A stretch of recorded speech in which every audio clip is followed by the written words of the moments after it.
My name is Ann Dolan. I am the president and founder of Educational Connections, and I am so excited that you're here with me for day 2 of College Week. Today, we're talking about the 5 essential summer steps for rising juniors and seniors. Our goal today is to help you map out your summer so that you can make the most of the time. Kids can get done what they need to get done, and that life is a lot less stressful. And fortunately, I've got Renee Minnich here with me today. Renee, welcome. Thanks so much, Anna. I'm really excited to be here today. This is a great topic to talk about. I think so too. I love this time of year. Just a bit about Renee. She's a college consultant here with me at Educational Connections, and I am so lucky to have her on our team along with all of our other consultants. She is a former Senior Associate Director of Admissions at Rochester Institute of Technology, which is a STEM school. And for over 28 years, she reviewed tons of applications. So she knows what colleges are looking for in applicants. Over 20,000 applications, in fact, from in-state students, out-of-state, international transfers, you name it, Renee has seen it.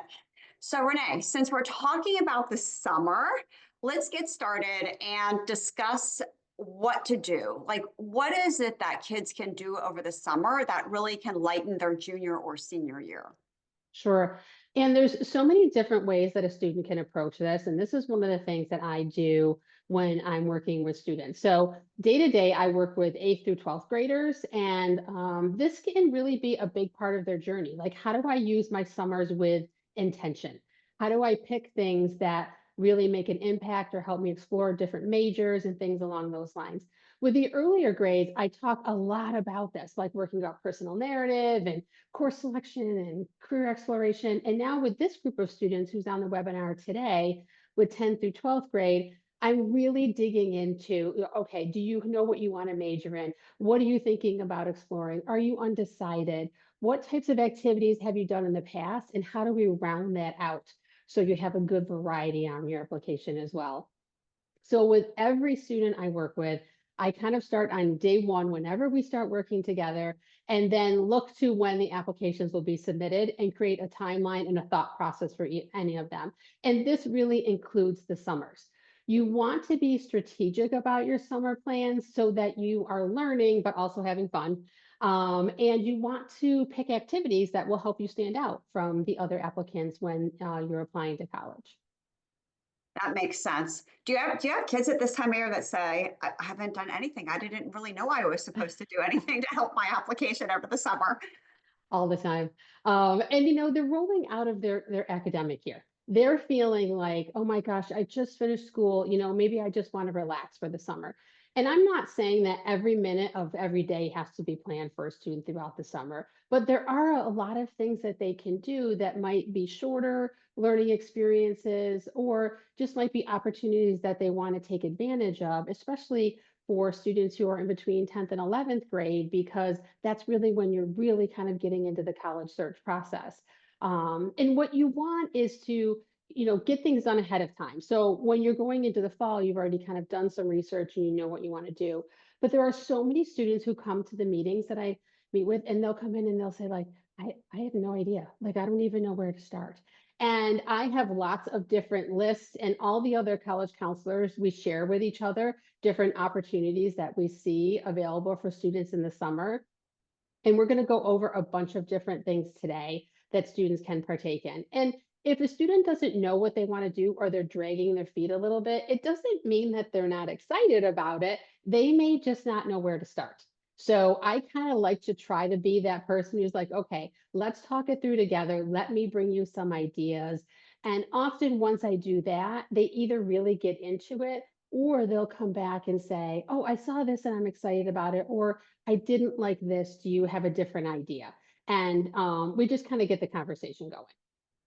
I agree. That is the first step. I remember one of my kids it appeared from the outset that he wasn't interested in really doing much over the summer, but really what it was is he was overwhelmed and he felt like there was a lot of pressure, And Mhm. so once, obviously, he worked with one of our college counselors to sort things out. But once he got going in the process, it was completely different. But sometimes kids are just apprehensive at the start because it can be a little bit overwhelming.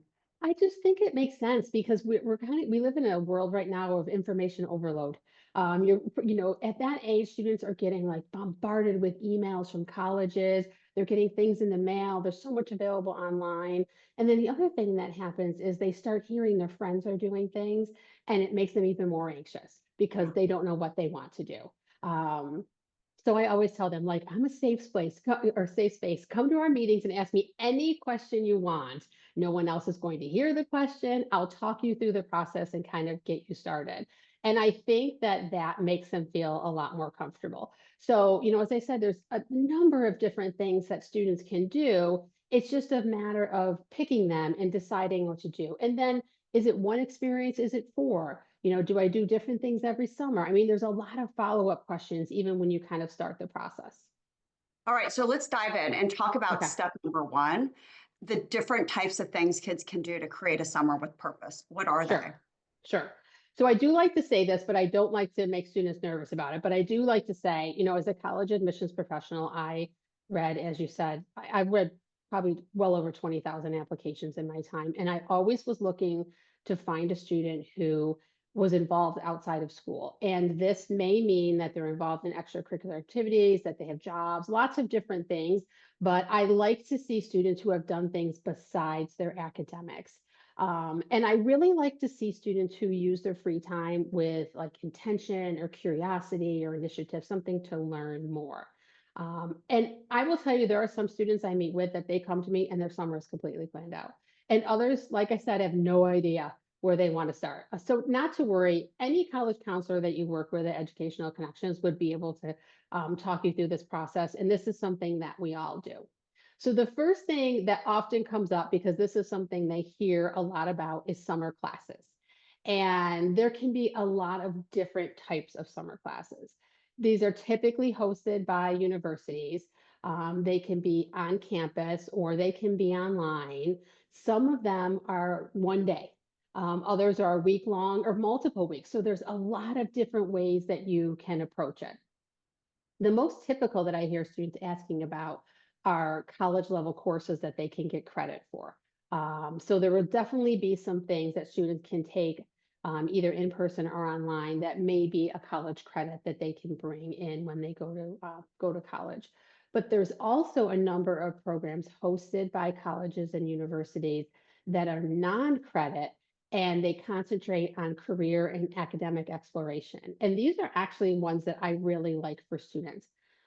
So many of the students I meet with are coming to me and saying, I don't really know what I want to major in. They might have a couple ideas, they might have absolutely no idea. So when I have a student like that, I really steer them towards some of these career exploration summer programs. They're not credit bearing classes, but at least it kind of helps them explore what they might want to do long term. The beauty of classes that are in the summer and doing this initiative is it really shows some motivation from the student. They're like, oh, I'm done with classes, but I'm willing to take a few more. And I like that in a student. Right now, because we're heading into, we're in May at this point, a lot of the residential or on campus um, programs are full for this summer. Not all of them. I actually just saw one this morning in Georgia that was still accepting students for on-campus classes this summer. But the online campuses and or online classes, there's a ton available. So there's still a lot of time to research that for students of all grade levels. The Awesome. second thing are experiences. And this students often get really excited about. And experiences can be so many different things. I talk to every student I work with about volunteering and community service.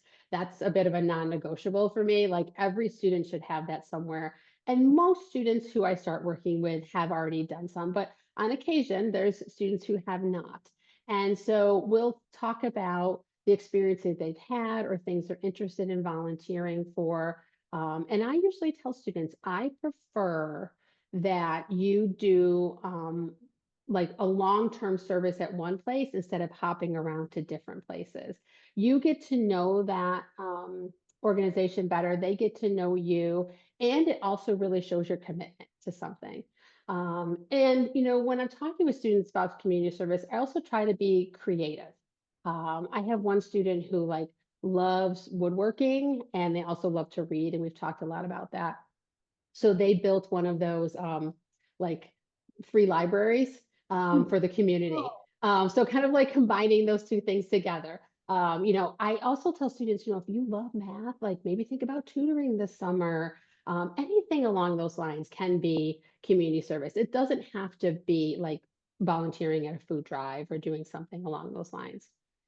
I also have some students who are really passionate about things, and when they are, I try to like jump into that. So, this may be like for a student who's really interested in, um, writing or computer science. Like I have a student that I'm working with who's working on an app this summer. I have a student who loves photography, so they're really diving into that. I have a couple students I'm working with who really love music and musical theater. So this summer, instead of doing performances with their school, they went to the local theater to do performances instead. So there are a lot of different ways you can use your summer like that and really explore your passion. I have a ninth grade student that I just started working with, and he's really into gaming and he has a 3D printer. So he's like making 3D parts for gaming and selling them on Etsy, which I was like, wow, you really have Wow, an that's impressive. it really was Yeah. impressive. But he's got this entrepreneurial spirit, which really then sort of we started talking about business. So, there are students, like I said, who come to me with these things, but then there's other students who don't know. So when I talk to them about their passions and then how do we take your passion and make it into an experience and explore it, that works for summer as well. Renee, what about jobs? Having a summer job or maybe like a job shadow or an internship? Yes, yes, that's a great question. I have to tell you, sometimes when I ask students what they're going to do in the summer, and they're like, "Oh, well, I'm just going to work," like they're almost apologetic about it. But I'm like, "That's it. That's great. Like, I love that you're going to work this summer, and tell me where you're going to work." And they might be looking for a new job. They might have a job that they've worked at for a long time, and they just want to continue on there. And I think it's fantastic. Even things like babysitting, food service, retail, all of those things show work ethic. And I encourage students to kind of stay with the same types of jobs that they've had. And we also dive in a little to say, what types of things have you done in the past and how can you get a job there? Like if you've taken swim lessons in the past and you're a really good swimmer and you're on the swim team, do you want to go back and lifeguard where you used to go to swim lessons? Or have you gone to a camp for many years and now maybe it can be a CIT at the camp this summer? So there's a way also to show like growth and leadership as part of your summer experience. And we also talk often about internships and job shadows. I have a lot of families that will ask me about internships, and I have to say they can be very challenging to get, especially this time of year for this summer, but internships may be difficult. We certainly can look into them, but we also talk about job shadowing and going to shadow someone for a day or multiple times if you can to learn more about what you would do day to day if you had that type of a position. So there's a lot of different things available, and we can kind of talk through it. Awesome, The Renee. Oh, the sorry. biggest thing, sorry, the biggest thing that I recommend when students are doing their summers is to reflect on it. Keep a journal, write it down, write down what you learned from that experience.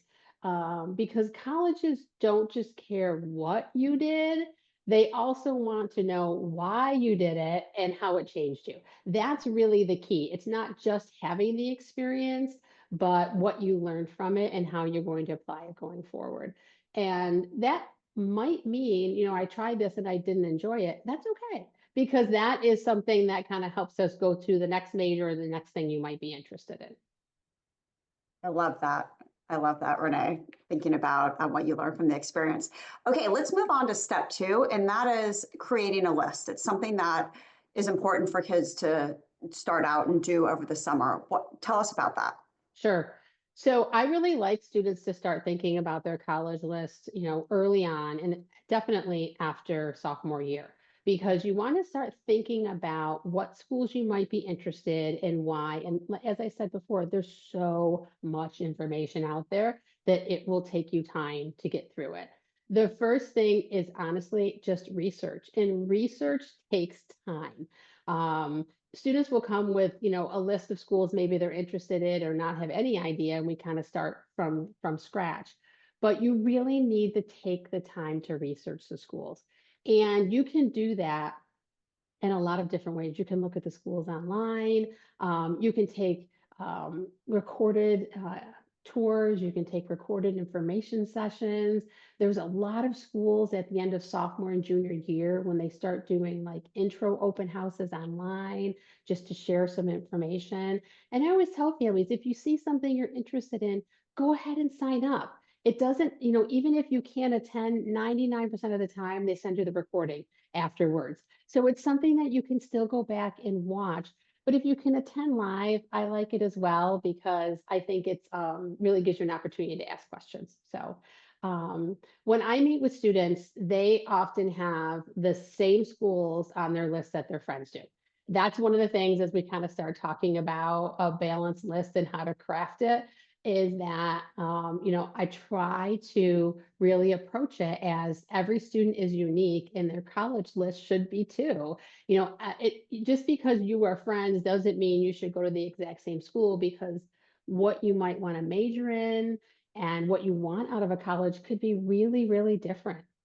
So a balanced list means that a student has colleges that they'll be applying into in all three areas of a reach school, a match school, and a likely school. And a reach school is really a school where academically you might fall just a little bit below or at the bottom of the typical student that they have admitted in the past academically. And a match school is a school where you fall really well in line with academically with what the school has admitted in the past. And then a likely school is where you fall near the top or just a little above. So we want to make sure that students have colleges in all three categories. And often when they bring me a college list, there's way too many in the reach category and not enough in the other two categories. Um, and when I meet with students, I tell them, like, this is not a reflection of how I feel about you. These reach schools are reach schools for just about everybody. So I want to make sure that they've considered other schools, because there's so many out there that they can have a fantastic experience at, both academically and socially. So we want to balance this list out so they have schools in all three categories. Now, I was going to ask you, how does a balanced list reduce stress? I know you've talked about that before, but how does that Yeah. work? I mean, and that's really the key, is to reduce stress. You want to go into applying to colleges with the minimal amount of stress possible. And by having a balanced list, you have a list of colleges that you are interested in. So we don't put any colleges on the list that you would not actually consider attending for 4 years. And with having those schools in the match and the likely categories, you can feel confident that you're going to have choices at the end. And that's really important. Um, Once all the acceptance letters come out, you want to have as many admit letters as possible, as many scholarship offers as possible, and then be able to look at everything that's been offered to you. And you are then in control of your destiny of where you're going to go. As opposed to if you have a limited number of schools and you don't see those admit offers rolling in or scholarships or financial aid packages that you can work with, and then you have limited choices. So for me, it's all about having choices at the end. And that's why I say any school that goes on the list should be a school you're interested in attending to, because I want that to be a choice for you when it comes time to decide where you're going to enroll. Awesome. Thank you, Renee. So let's talk a little bit about campus visits. Tell us Sure. what kids should be thinking about this summer when they go on campus visits. Yes. So for me, nothing beats a campus visit. I love campus visits. I think you can learn so much from being on a college campus that you just can't see online or looking at a brochure, because lots of times it's just a feeling. I hear that over and over from students when they go to visit school. I'm like, what did you like about it? And they'll say, I don't know, I just had a good feeling there. Like it just felt like I could live there. And you can't experience that unless you go to the campus. So, I love this time of year because a number of my students just went on visits during spring break and they're coming back and they're sharing all these fun stories that happen with their families. And I can see them getting energized for the college application process as opposed to being like, oh, we have to get that, like they're excited because they've gotten in it. Okay, so I have a number of tips that I will share about campus visits. First, I always tell families call and schedule ahead of time. Don't just show up to the admissions office because you have no idea what's going on that day or if you'll be able to get into anything. So, whenever possible, call or go to their website and schedule something ahead of time. This might be a meeting with an admissions officer, a tour. There's often campus tours, residence hall tours, department tours of different academic sessions. You might be able to meet with a faculty member in a department that you're interested in. And I also work with a lot of students that have ADHD or learning differences, as do all of our counselors at EC. And so for those students, I recommend that they also look into the support services office and see if you can meet with them and find out about the options that you would have if you enrolled there. And even if you don't schedule an appointment, I always recommend, because sometimes you're just driving by, you're like, this is college right here, we'll swing in. Always pop into the admissions office when you're there. Let them know you visited. They track those things if a student has come to campus and you'll want that tracked. And they often have some fun giveaways too that they can give you, or like a guided tour or something that you can do if they can't get you on one. The second tip is to ask questions, especially of the student ambassadors. We always, when I worked at RIT, we always told the student ambassadors, like, be honest, tell if they ask you a question, answer them honestly. And so they can really be a great source of information. And I recommend that you steer away from like stats questions, like what is the student to faculty ratio? Because that doesn't really tell you that much. Instead, you want to ask, how accessible are the professors if I have a question? That's a totally different way of asking the same question. And another great question would be like, what do you think every student needs to know before attending here? Or why did you decide to enroll here? Those open-ended questions can really get you a lot of information. Um, I also recommend students and families experience campus, like eat in the dining hall, take a residence hall tour, check out the gym, do everything while you're there. And my last tip is arrive early because it is always difficult to find the right parking lot in the admissions office and wear comfortable shoes because those tours are typically walking and they can be well over an hour. So you want to make sure that you're comfortable. Renee, Oh, go ahead. Sorry. oh, well, I was going to ask, when is a good time to visit colleges? Is it in the summer when kids aren't there, or is it during the school year when you can see students on campus? That's a great question, Anna. I always recommend students try to start their college visits as early as possible. As I said, after 10th grade is a great time to start. You can start seeing a few schools and then make some determinations about what type of school that you want. There is, ideally, I like families to visit when there's students on campus. So that's why you'll see a really busy spring break week. But I know for a lot of families, summer is really the only time they can do it. So that is also one of the reasons I recommend starting after 10th grade, because you might do a couple colleges this summer and then a couple colleges next summer and being able to fit that into your summers. Typically, college campuses do have student ambassadors on campus during the summer to give the tours. So you will be able to meet students, but you just won't get that real feel of the campus. So I tell students, if you're going to go during the summer, you're probably going to, if you look at 5 schools, you might really only still be interested in 3 of them. Those 3 deserve a second visit, maybe in the fall for a campus visit or an open house or an accepted student open house after the decisions have come out. I really think that you'll want to be there at least once when school is in session before you decide to enroll there. The other thing I'd mention is, especially when families go in the summer, they often schedule back-to-back days of seeing different colleges, like a college week, kind of like we're doing now.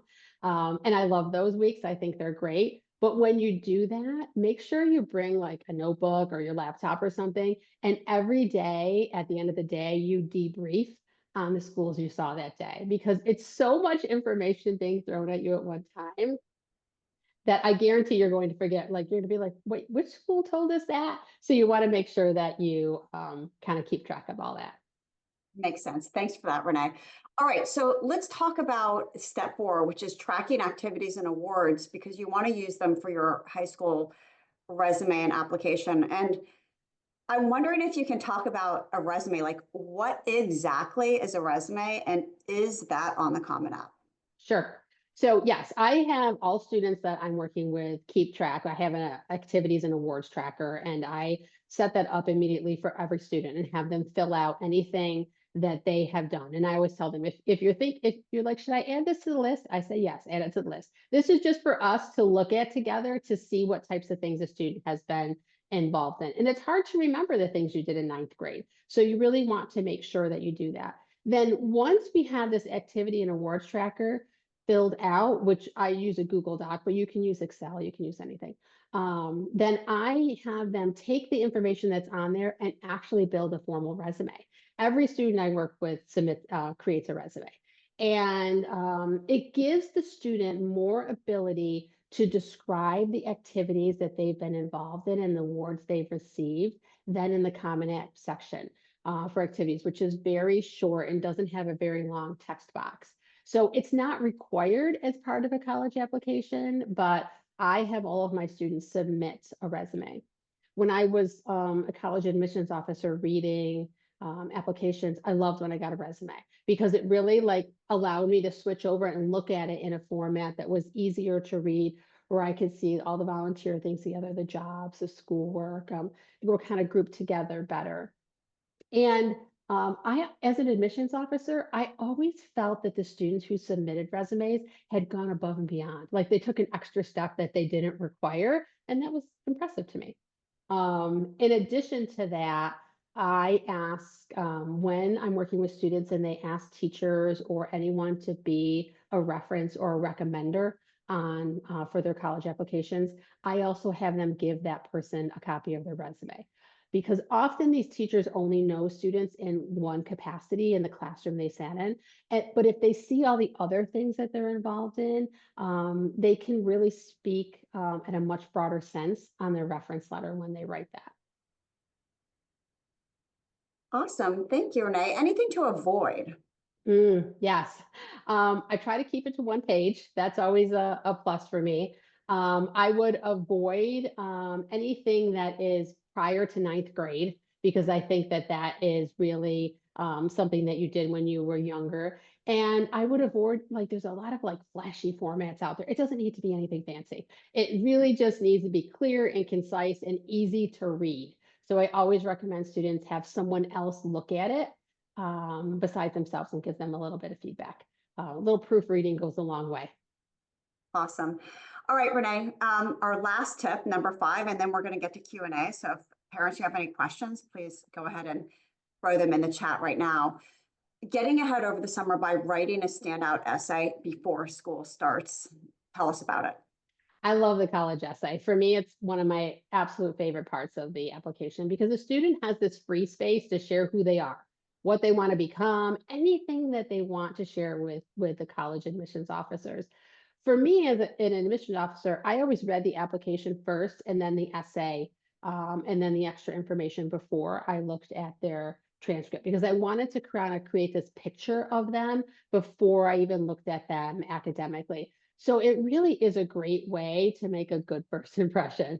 When I'm working with students, I try to draw out essay topics that they're excited about. And then we start the process. You don't want to try to write an essay that you think the admissions office wants to hear. You want to write an essay that you feel passionate about. It's going to be much easier to write and it's going to really ring true and authentic. So usually what I do is kind of drum up some ideas with them. And this often comes from working with them for a couple months first, or a couple, even just a couple weeks, where they've said things to me that I think might be good essay topics. And then we create some bullet points together, and then I send them off to do a first paragraph or a first draft, whatever they feel comfortable with. This makes it less overwhelming. Just even making the bullet points, they're like, oh, okay, I know what I'm going to write now. Sometimes getting started is the hardest part. Um, I try not to over edit. I really want their voice to ring true, but I will work with them through drafts to make sure that it is coming through clear and concise, and all their punctuation is correct, and all those things that might trip someone up when they're reading it. And the Common App questions are pretty much the same every year, and they've already announced what they will be for this fall. So every student I work with writes their essay, their Common App essay, over the summer. No one wants to write that essay in the fall of their senior year. So we work on that as soon as school lets out, normally June and July, and then have it finished by early August. So that, the kind of the stress of that is taken away from the fall. Awesome. That makes sense. Get it done early. Thank you for that, Mhm. Renee. All right. So before we go to Q&A, I want to let everybody know that tomorrow on day 3 of College Week, we're talking about helping kids stand out that may not have a perfect GPA or fabulous test scores.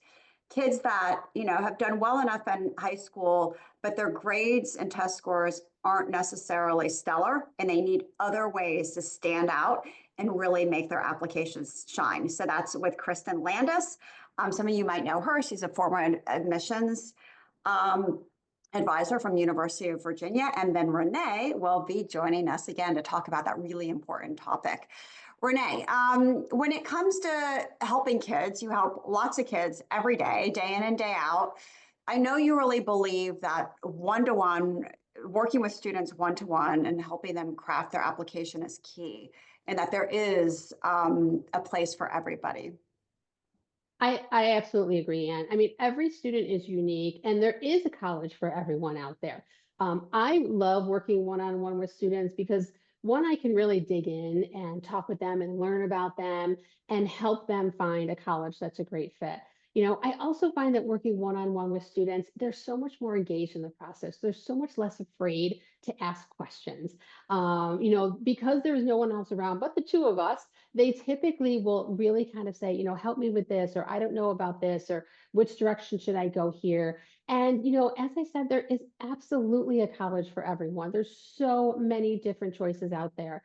And one of the benefits of working with a college counselor is we bring a lot of our own experiences working with different colleges. So we do have the ability to maybe suggest some things that they hadn't considered before. And we're as excited as they are when they get all of their acceptance letters, and maybe they've tried something new or explored a college that we suggested. We have so many great college counselors at EC, and I think every one of them does an amazing job working one-on-one with their students. Awesome. If we can help your child, we're happy to. You can scan the QR code or go to our website, which is ectutoring.com/college-consulting to learn more about our services. And if you'd like, you can schedule a call with one of our education experts to talk about the process.